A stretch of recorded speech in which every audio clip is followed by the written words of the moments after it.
제가 사실 이 엠페를 처음 접한 게 2008년도에 최초로 접했거든요. 제가 채권을 최초로 산 게 2010년도에 처음 샀어요. 왜냐면 그 당시만 해도 엠페에 대해서 사람들이 거의 다 몰랐었고, 이걸 강의해 주는 데도 없고 책도 없고 해갖고서는 저도 이따가 이 채권을 처음 사기까지 굉장히 시간을 걸려서 배우고 쫓아다니면서 좀 배워갖고 이 채권을 사기 시작했는데, 그 당시에 이제 제가 채권을 사갖고 낙찰을 받는데, 이 채권을 사갖고 막 낙찰을 받다 보니까 그 당시만 해도 질권대출이랑이 거의 안 됐어요. 잘 옛날에 미래저축은행 2에서 좀 해주고 했었는데 질권대출이 많이 안 났습니다.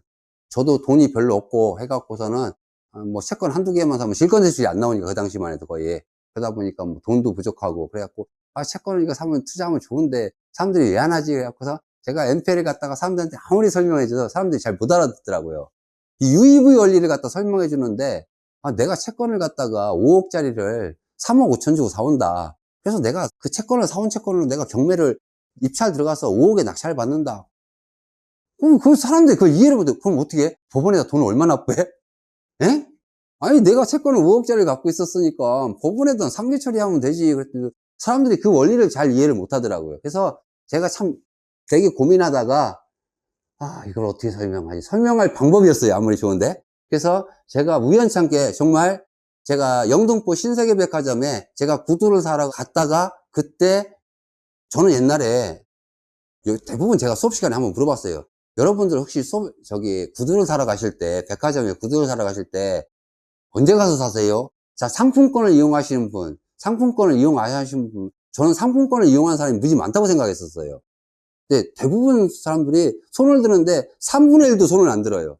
그럼 현금 주고 사세요? 그랬더니 백화점 세일할 때 가서 살지 그 상품권을 이용 안 하신다고 하더라고. 저는 그렇게 안 했어요. 저는 옛날에 제가 뭐 이 구두를 사러 가면은 제가 백화점에 갑니다, 먼저. 그래서 백화점에 가서 구두를 먼저 골라요, 제가.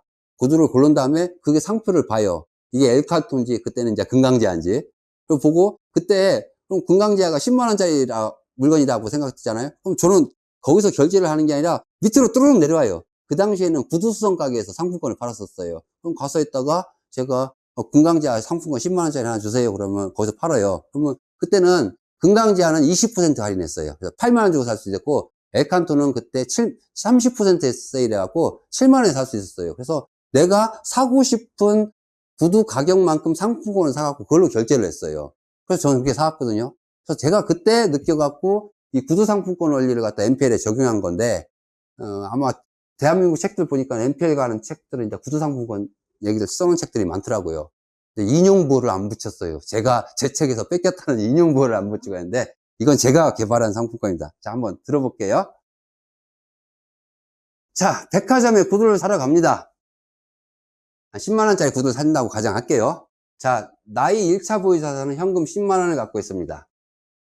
근데 저는 구두를 살 때 현금으로 사는 게 아니라 구두 상품권을 이용합니다. 그래서 제가 10만원짜리 구두를 사기 위해서 공공지하 상품권을 30% 할인해서 7만원에 할인해서 매입을 했습니다. 네. 그래서 2차 보유자산은 10만원짜리 상품권 하나고, 요걸 7만원 주고 샀기 때문에 현금 3만원이 남겠죠. 그래서 저는 상품권 10만원짜리 하나, 현금 3만원이 갖고 있습니다. 제가 이 10만원짜리 상품권하고 현금 3만원을 갖고 제가 백화점에 가서 구두를 사는데, 저는 그럼 얼마까지 최대 살 수 있겠어요? 13만원이요. 예, 13만원까지 구입했습니다. 왜? 저도 이 구두 상품권도 엄연한 유가증권이에요. 그걸 내가 10만원짜리를 제시했다고 해서 그걸 갖다가 백화점 점원이 있다가 저거 7만원이면 사는데 저거 7만원 치면 안 될까? 그럴 수는 없어요. 왜? 백화점 유가증권에는 7만원이라는 정액 채권이 있거든요. 거기 적혀져 있기 때문에 저는 최대 13만원까지 살 수가 있습니다. 여기까지 이해 가세요? 예. 저는 현금으로 안 사고 상품권이라는 걸 이용했기 때문에 저는 13만원까지 구두를 살 수 있습니다. 자, 여기까지 이해하셨다고 가정하고요. 자, 이제는 여러분이 구두가 아니고, 자, 여러분이 필요하신 물건을 갖다가 법원 경매로 공장을 낙찰 받으시려고 합니다. 낙찰 예상 가격은 10억 원입니다. 자, 그래서 여러분이 입찰을 들어가기 위해서 1차 보유자산을 현금을 10억을 갖고 있습니다. 근데 여러분께서 오늘 저한테 강의를 잘 들으셔갖고, 채권을 이용하는 방법이 있지 해갖고서는 경매 물건을 딱 봤어요. 1순위 근저당권을 보니까 이 근저당권이 부실채권으로 분류가 돼갖고 채권이 유동화이사로 넘어갔습니다. 그래서 여러분이 이 부실채권을 사러 갔더니 24% 할인을 해준답니다. 그래서 13억짜리 부실채권을 10억에 할인 매입했습니다. 예.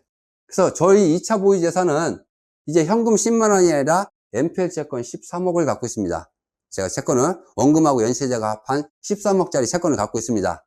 제가 이 채권을 갖고 이 물건에 입찰을 들어가려고 합니다. 저는 들어가서 낙찰 가격을 얼마까지 적을 수 있을까요? 13억까지 적을 수 있어요. 왜? 내가 채권을 10억 주고 사왔지만 내 채권은 13억을 갖고 있습니다. 그래서 저는 입찰장 가서 13억을 적을 수가 있습니다. 자, 이 물건에 입찰 들어갔는데 이 채권을 산 저하고 채권을 안 산 여러분들이 저하고 입찰 경쟁을 붙었어요. 경매 입찰에. 여러분은 저한테 100% 안 돼요. 왜? 여러분은 10억짜리라고 생각했기 때문에 어떤 사람은 뭐 9억 7천, 어떤 사람은 9억 9천, 어떤 사람은 좀 많이 적는 사람은 뭐 10억 2천, 10억 3천, 10억 5천. 아무리 많이 적어도 한 11억 이상 잘 안 적을 것 같아요. 근데 나는 13억을 적어요. 그렇다고 내가 있다가 돈 13억이 들어간 게 아니라 난 10억 주고 채권을 사서 난 그 채권을, NPL 채권을 이용해서 13억을 낙찰받는 거예요. 자, 아까 제가 말했죠. 구두를 사는데 현금으로 사는 방법이 있고요. 제가 상품권을 이용해서 사는 거. 자, 여기까지 제가 구두 상품권을 이용해서 산다. 여기까지 이의 제기할 사람 있어요? 요거 이해 가죠? 이거 현실적으로 가능한 얘기예요, 이거. 자, 그러면 제가 여러분이 입찰을 들어와서 여러분들이 다 현금수 10억이나 뭐 9억 5천부터 했다가 10억 5천, 11억까지 갖고 와서 입찰 들어가는 방법이 있고요. 저는 NPL을 알기 때문에 저는 이 13억짜리 채권을 갖다가 10억 주고 사서 제가 13억 입찰 들어가서 제가 낙찰 받아요. 여러분들하고 저하고 하면은 제가 무조건 낙찰 받게끔 돼 있어요. 원리가. 예. NPL이 원리가. 이게 NPL입니다. 그래서 백화점 상품권이 있다는 얘기를 들으면 여러분은 당연히 있지. 그럼 뭐 나도 다 아는 얘기 왜 해. 그런데 부동산에도 상품권이 있다고 하면 여러분들 무슨 이상한 소리 하나, 제 정신 나간 사람 아니냐 이렇게 얘기할지 모르는데 부동산에도 상품권이 있어요. 그 상품권이 오늘 저하고 수업 듣는 NPL 채권이에요. 이게 NPL 채권이 부동산의 상품권입니다. 자, 그리고 내가 채권을 10억 주고 사서 13억에 낙찰하면 3억을 더 내야 되나? 왜 더 내요? 어차피 내가 채권을 갖고 있어서 상계 처리하면 되는 거지만. 그래서 우리가 이 채권은, 자, 보세요. 내가 여기 10만원짜리 신세계 상품권이 있어요. 네. 이 상품권을 9만원 주고 살 수도 있고요. 8만원 주고 살 수도 있고, 7만원 주고 살 수도 있습니다. 어떻게? 아니, 뭐, 보니까 사무실에 제가 이렇게 있는데, 제가 저녁 시간 돼서 6시 퇴근인데, 한 5시 반쯤 돼서 저 30분만 일찍 퇴근해도 돼요? 부장님 그랬더니 부장님이 있다가, 너 왜 일찍 나가냐? 그래서요. 제가 있다가, 아이, 오늘 좀 백화점 가서 뭐 물건 좀 살 일이 있어서 제가 사러 가려고 했더니, 옆에 있는 직장 동료가 그럽니다. 잠깐만 와보세요. 그래서 왜요? 그랬더니, 자기가 얼마 전에 집에 갔다 왔는데 부모님이 백화점 상품권 10만원짜리 하나 주면서 서울 가서 옷 좀 사입으라고 줬는데 사실 내가 저번 달에 술을 하도 많이 먹어갖고 카드를 많이 긁어놨고 돈이 없어서 그런데 10만원짜리 상품권인데 저 백화점 앞에 가면 한 9만 6천 원 하는데 나한테 있다가 9만원 주고 사면 안 될까? 그래서 제가 9만원에 살 수도 있고요. 야, 그러지 말고 그럼 뭐 깎아주는 김에 한 만원만 더 깎아줘. 8만원에. 그래? 그래서 8만원에 살 수도 있어요. 자, 9만원에 살 수도 있고 8만원에 살 수도 있고요. 부모님한테 공짜로 얻어올 수도 있어요. 중요한 것은 내 상가격이 중요한 게 아니라 내가 받은 상품권에 그게 얼마짜리가 적혀있냐예요. 10만원짜리가 적혀있으면 그 10만원 이 채권은, 이 유가증권은 내가 백화점 가서 내 상가격이 중요한 거야. 저는 10만원짜리 살 수 있어요. 5만원짜리라고 적혀있으면 저는 상가격이 중요한 게 5만원까지 살 수 있어요. 맞죠? 똑같은 거예요. 우리 NPL 채권도 내가 상가격이 중요한 게 아니야. 사람들이 있다 나 상가격이 얼마냐고 자꾸 물어보는데 낙찰 받으면은 나 상가격이 13억짜리 채권을 내가 10억에 샀건 9억에 샀건 8억에 샀건 7억에 샀건 그거 중요한 거 아니에요. 상가격이. 내 채권액이 얼마인지가 중요해. 내가 채권액이 13억이면 13억을 적어낼 수 있는 거예요. 10억 주고 샀는데 채권액이 12억밖에 없으면 12억밖에 못 적어내요. 그래서 채권액이 크면 클수록 유입하는데 도움이 되는 거죠. 예. 그래서 백화점 상품권 원리를 갖다가 그래서 제가 비교를 하려고 이렇게 설명한 건데 내가 채권액이 얼마인지 중요해요. 그래서 채권을 계산해야 돼요. 그 다음에 이 백화점 상품권하고 이 NPL 채권하고 차이점은 뭐냐면 백화점 상품권은 10만원에 적혀 있잖아요. 내가 지금 샀나 사서 행사하나 또는 이 상품권을 갖고 있다가 1년 뒤 행사나 그건 정액 채권이라서 지금 사도 10만원어치 살 수 있고 1년 뒤에 사도 10만원어치 살 수 있어요. 근데 MPL 채권은 내가 지금 사왔어요. 근데 채권액이 12억짜리 사왔어요. 근데 시간이 지나면 뭐가 붙어요? 이자가 계속 붙잖아요. 연체이자가. 그래서 MPL 채권은 시간이 내가 사왔을 때 채권액보다도 시간이 지나면 연체이자가 늘어나서 채권액이 늘어나요. 그래서 우리가 채권을 사올 때 보통 이제 현재 채권액하고 앞으로 경매가 낙찰될 때까지 연체이자가 얼마나 더 불어나서 채권액이 더 커지겠죠. 그 차이점이 있어요. 자, 여러분이 저한테 배운 이 MPL 채권을 잘 이용하시면 여러분이 필요한 물건을 경매로 낙찰받을 금액으로 100% 낙찰받을 수가 있는 게 채권을 이용하는 경우입니다. 그래서 채권은 반드시 낙찰 금액보다 커야 돼요. 잘해서 경매 입찰 시 MPL 채권을 이용하면 다른 입찰자들에 비해서 우월적 지위에서 입찰에 참여할 수 있어요. 그러니까 기울어진 운정장이 될 수밖에 없어요.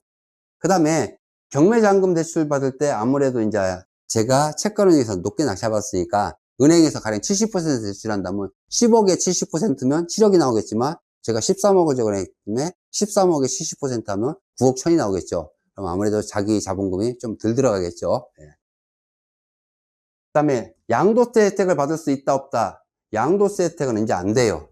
이 법이 바뀌었어요.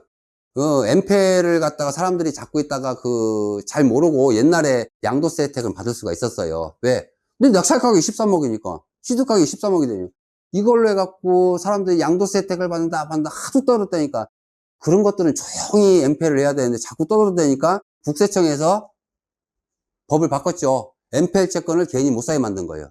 법인이 사게 만든 거예요. MPL 대부법인만 만들어서. 그러니까 법인이 사면 법인은 어떻게 나중에 자기가 혜택을 받아도 법인세를 납부해야 돼요. 그래서 어떤 데서 쓸데없이 양도세 혜택을 받을 수 있다고 강의하는 사람은 잘못된 거예요. 양도세 혜택을 받을 수가 없습니다. 법인이 MPL 낙찰 받으면 법인세 납부해야 되고요. 개인이 MPL 낙찰 받으면은 양도세 혜택을 받을 수 없다고 생각하시는 게 맞습니다. 원칙적으로.